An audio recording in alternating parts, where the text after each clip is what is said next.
As-Siddiq radhiyallahu anhu.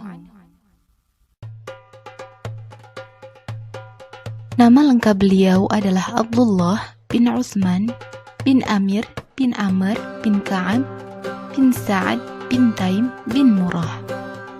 Nasab beliau bertemu dengan Rasulullah SAW pada kakek yang keenam, yaitu Murrah. Abu Bakar radhiyallahu anhu lahir 2 tahun setelah lahirnya Rasulullah Muhammad SAW di kota Mekah. Semasa kecil, Abu Bakar radhiyallahu anhu sudah menjadi teman akrab Rasulullah SAW. Keduanya memiliki sifat yang sama, yakni jujur, tidak suka berbuat kejelekan, tidak menyembah berhala, dan tidak suka minum khamar. Bahkan pekerjaannya pun sama. Abu Bakar adalah seorang pedagang. Beliau adalah seorang pedagang yang semua kekayaannya digunakan untuk kepentingan dakwah Islam. Pada saat masuk Islam, Abu Bakar sudah memiliki 40.000 dirham. Semuanya disumbangkannya untuk dakwah Islam dan membebaskan budak-budak Muslim. Rasulullah SAW paling banyak menggunakan harta Abu Bakar As-Siddiq. Beliau bersabda, "Tidak ada harta yang lebih memberikan manfaat bagiku selain hartanya Abu Bakar." Suatu hari, Rasulullah SAW menganjurkan para sahabat untuk bersedekah. Saat itu Umar bin Khattab sedang memiliki harta. Maka Umar pun segera pulang sembari berkata, "Hari ini, walaupun hari ini saja, aku akan mendahului kebaikan Abu Bakar." Umar pulang mengambil separuh hartanya lalu menemui Rasulullah SAW. Sesampainya di hadapan beliau, Umar ditanya, "Berapa yang kamu tinggalkan untuk keluargamu?" "Sebesar yang aku infakkan ya Rasulullah." Lalu datanglah Abu Bakar dengan membawa hartanya. Rasulullah SAW bertanya kepadanya, "Apa yang kamu tinggalkan untuk keluargamu?" "Aku tinggalkan Allah dan Rasul-Nya." Mendengar ucapan Abu Bakar itu, Umar pun berkata, "Sungguh aku tak akan bisa mendahului kebaikan Abu Bakar untuk selamanya." Abu Bakar As-Siddiq adalah sosok sahabat yang paling banyak berdoa. Hatinya lembut dan pengasih, sangat pemalu dan penyayang. Beliau adalah sahabat yang sangat wara' dan zuhud. Dari sanalah Ahlus Sunnah bersepakat bahwasanya Abu Bakar merupakan manusia terbaik setelah Rasulullah SAW. Dari sekian banyak sahabat, dirinya lah yang ditunjuk Rasulullah SAW untuk menjadi imam sholat menggantikan beliau yang sedang sakit. Abu Bakar terus menemani dan menjadi teman paling setia Rasulullah SAW, baik ketika senang maupun susah, ketika bepergian maupun mukim. Rasulullah SAW menggelarinya sebagai orang yang jujur atau As-Siddiq, dan hanya Abu Bakarlah satu-satunya yang memiliki gelar tersebut. Beliau digelari As-Siddiq karena paling cepat meyakini dan membenarkan apa yang disampaikan oleh Rasulullah SAW, yakni ajaran Islam.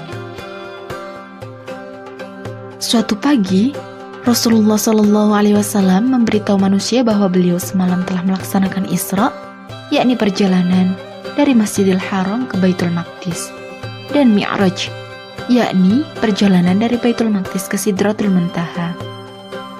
Manusia tidak percaya berita itu.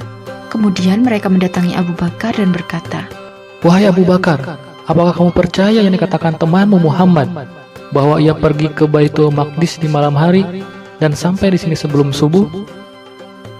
"Apakah dia Muhammad yang mengatakan begitu?" "Ya, benar."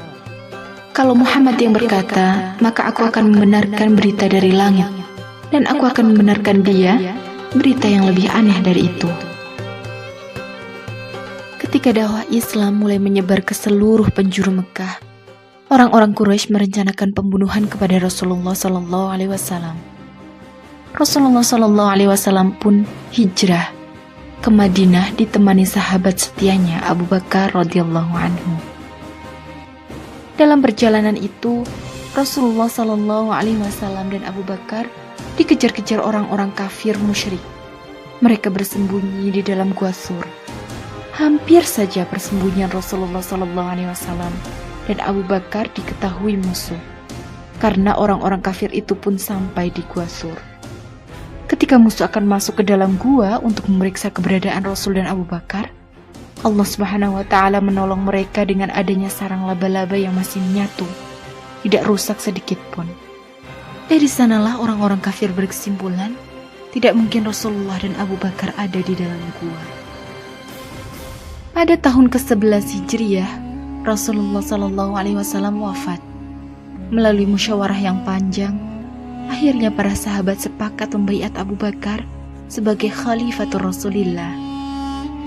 Setelah beliau diangkat menjadi khalifah, beliau menyampaikan pidato singkat namun penuh makna di Masjid Nabawi.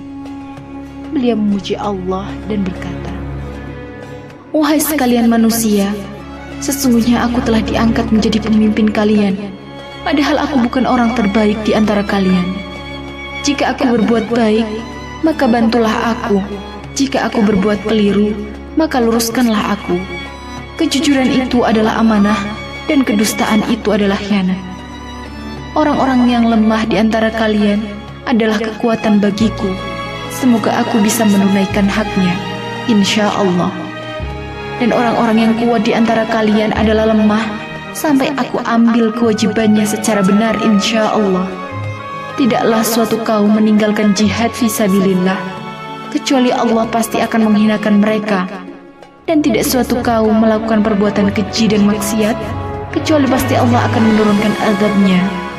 Taatilah aku selama aku mentaati Allah dan Rasulnya. Dan jika aku bermaksiat kepada Allah, tidak boleh kalian mentaati aku." Pada masa pemerintahan Abu Bakar, kaum muslimin diuji dengan banyaknya orang-orang yang murtad, enggan membayar zakat, dan banyaknya kemunculan nabi-nabi palsu. Abu Bakar pun mengambil langkah tegas untuk mengatasi permasalahan-permasalahan tersebut, di antaranya dengan memberangkatkan pasukan Usamah bin Zaid untuk memerangi kabilah Qudda'ah di Syam yang murtad. Dengan izin Allah, pasukan ini mendapatkan kemenangan. Selain itu, pada masa pemerintahannya lah Al-Quran mulai dikumpulkan dan disatukan atas usulan Umar bin Khattab radhiyallahu anhu, karena banyak sahabat khawatir akan hilangnya hafalan mereka. Tugas ini diserahkan kepada Zaid bin Thabit radhiyallahu anhu. Abu Bakar juga berupaya menyebarkan dakwah Islam ke berbagai negeri, termasuk negeri adidaya saat itu, yakni Persia dan Romawi. Beliau mengangkat Khalid bin Walid sebagai panglima tertinggi kaum muslimin dalam mengemban misi dakwah ini.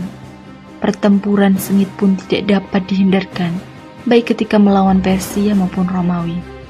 Atas pertolongan Allah Subhanahu wa Ta'ala, kaum muslimin mendapatkan kemenangan, dan Abu Bakar pun sukses menjalankan misi dakwah Islam. Suatu hari pada tahun ke-13 Hijriah, Abu Bakar As-Siddiq radhiyallahu anhu mandi di musim dingin, sehingga beliau terserang demam selama 15 hari. Karena itu beliau tidak bisa mengimami sholat. Beliau pun meminta Umar bin Khattab radhiyallahu anhu menggantikannya menjadi imam sholat di Masjid Nabawi. Abu Bakar radhiyallahu anhu wafat pada hari Senin sore, tanggal 22 Jumadil Akhir, tahun ke-13 Hijriah. Itu artinya beliau menjadi khalifah selama 2 tahun, 3 bulan 10 malam. Abu Bakar berwasiat agar jenazahnya dimandikan oleh istrinya, Asma' bintu Umais, kemudian dikafani dan dimakamkan di samping Rasulullah SAW. Itulah kisah inspiratif kehidupan sahabat mulia yang sangat dicintai Rasulullah SAW. Banyak ibroh yang dapat kita ambil dari pribadi sahabat yang satu ini. Di antaranya, sejak kecil beliau sudah menghiasi diri dengan sifat jujur, tidak suka menyembah berhala. Beliaulah sosok sahabat setia dalam keadaan senang maupun susah, pribadi yang paling cepat menerima dan mengamalkan Islam, lembut hatinya, penyayang, serta penyantun, ikhlas, rela mengorbankan seluruh jiwa dan hartanya di jalan Allah. Inilah bukti kesempurnaan iman yang patut kita teladani dari sosok Abu Bakar As-Siddiq radhiyallahu anhu. Wallahu a'lam bishawab.